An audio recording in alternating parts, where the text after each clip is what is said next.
everyone, my name is Brett Ebener, and today we are going to be working on dribbling a soccer ball through different pathways. By the end of this lesson, you'll be able to dribble a soccer ball and travel through different pathways while maintaining your own personal space. All right. Now, what are the different pathways? Well, there's three different ones. There's a straight line, there's a zigzag, and a curve pathway. But let's not talk about it. Let me just show you what the different pathways are. So you have a straight line when you're running in a different straight line. Then you have a zigzag where you go right here, you stop, you move right here. And then you have a curve pathway where you just kind of do like this. Now you're probably all wondering, what is all this stuff I got behind me? Well, I had to improvise. They were supposed to be cones, but instead there are my shoes. But we're gonna get to that later when we do a little bit of trick-or-treating. Ooh, yeah. All right. Now I'm gonna demonstrate on what dribbling is supposed to look like.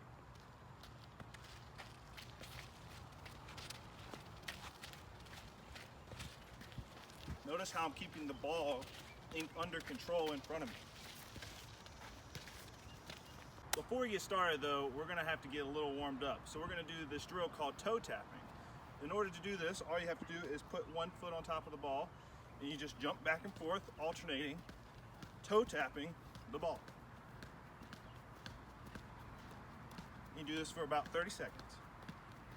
All right, now that we've done our toe taps, what we're gonna do now is we're gonna jog through the different pathways. So whenever you're ready, you can pick whatever pathway you want and you can navigate your way through the minefield to make it to the other side using a different pathways. Can someone name what those three different pathways are again?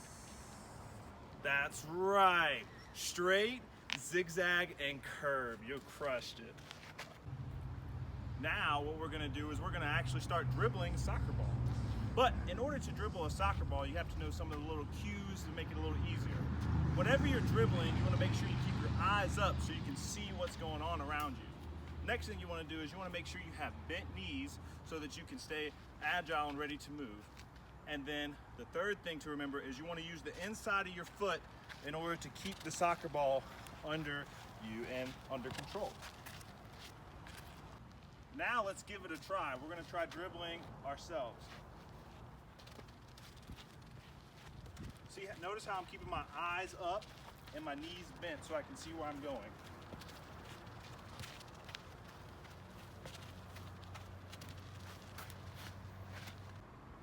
This next time when we go, we're gonna try to travel through a different pathway every single time we're moving. Let's give that a try. Awesome, y'all. Y'all are doing a great job. This time, whenever we go through, as you can see all these cones around, the goal is going to be to dribble through this field without touching any of the shoes.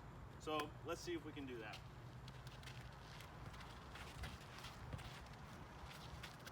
Oh no, I hit a shoe. That means now I have to start from the back.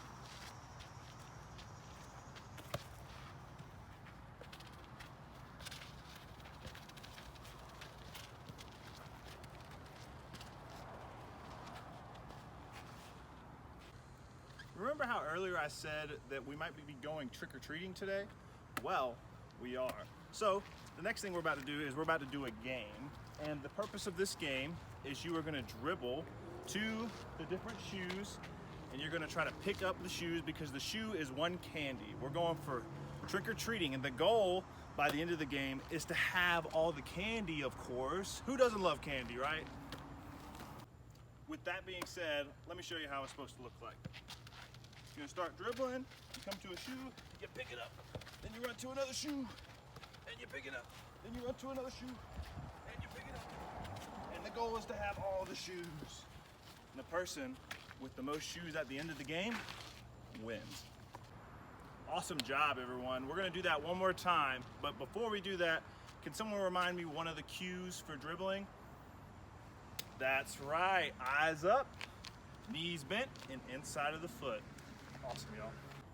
Well, that wraps up today's lesson. Can anyone remind me what type of different pathways we traveled through today?